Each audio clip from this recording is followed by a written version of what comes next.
Okay, இந்த video வந்து பார்த்தீங்கன்னா யாருக்கு பிரயோசனம்னா இந்த கடைசி நேரத்தில் ட்ரெயின் வெளிக்கிற நேரத்தில் ரயில்வே ஸ்டேஷன் போயிட்டு டிக்கெட் எடுக்க க்யூவில் நின்று அந்த க்யூவில் நிற்கிறதால ட்ரெயினை விட்டுட்டு போய் அல்லது ட்ரெயின் டிக்கெட் எடுக்கிறதுக்காக முன்னுக்கு போனவனை அறியண்டப்படுத்தி இப்படி செய்யக்கூடிய ஆட்களுக்கு இந்த வீடியோ பிரயோசனமாக இருக்கும்.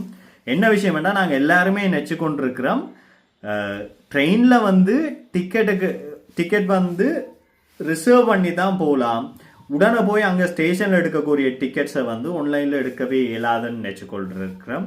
அது அப்படி இல்லை.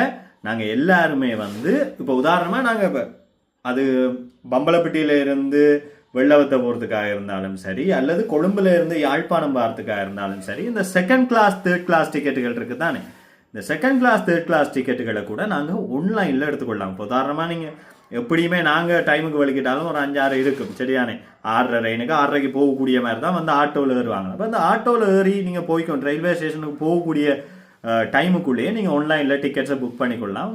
கார்ட் பேமெண்ட் தான், அது அப்படி செய்யலாம். அதுக்குரிய வெப்சைட் என்னன்றதை காட்டுறேன். அந்த வெப்சைட்டை நேராக சொல்கிறேன், அது போய் பாவிக்கக்கூடியாக பாவிச்சு கொள்ளுங்க. அது எப்படி இருக்குமென்றது தான் இனி தொடர்ந்து போகும்போது. அது பார்க்க விருப்பம் இல்லாட்டி நீங்கள் ஸ்கிப் பண்ணலாம்.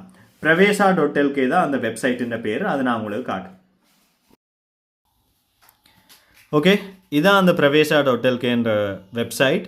அதில் வந்து நீங்கள் போன உடனே வந்து பை கம்யூட்டர் டிக்கெட் போட்டு இப்போ நீங்கள் இதில் உதாரணமாக கொழும்பு ஃபோர்ட்டில் இருந்து ஜெஃப்னா என்று கொடுத்தீங்கன்னா செகண்ட் கிளாஸாக தேர்ட் கிளாஸாக டிக்கெட் போட்டு எவ்வளவு காசுன்னு காட்டும். செகண்ட் கிளாஸ்ண்டா 1180, தேர்ட் கிளாஸ்ண்டா 580. இதை கொடுத்து பேயை கொடுத்தீங்கன்னா உங்களோட ஒரு கார்டு பேமெண்ட்டை கொடுக்குறதன் மூலமாக உங்களுக்கு டிக்கெட்டுக்கு வந்து உங்களோட ஃபோனுக்கு ஒரு எஸ்எம்எஸும் அதே நேரம் ஒரு மெயிலுக்கோ அல்லது ஏதோ ஒரு விஷயத்துக்கு அதாவது ஃபோனில் அந்த வார எஸ்எம்எஸ்லேயே ஒரு லிங்க் வரும். அதை வச்சுக்கொண்டு நீங்கள் ஒரு பிடிஎஃப் டவுன்லோட் பண்ணி அந்த பிடிஎஃபை நீங்கள் காட்டி அந்த ட்ரெயினில் பயணித்து கொள்ளலாம். இவ்வளவு தான் இந்த சைட். யாருக்கும் பிரயோசனப்படுமென்னு அனுப்புங்க. முக்கியமாக கடைசி நேரத்தில் வந்துட்டு ட்ரெயின் ஏறுறாக்களுக்கு. தேங்க்யூ.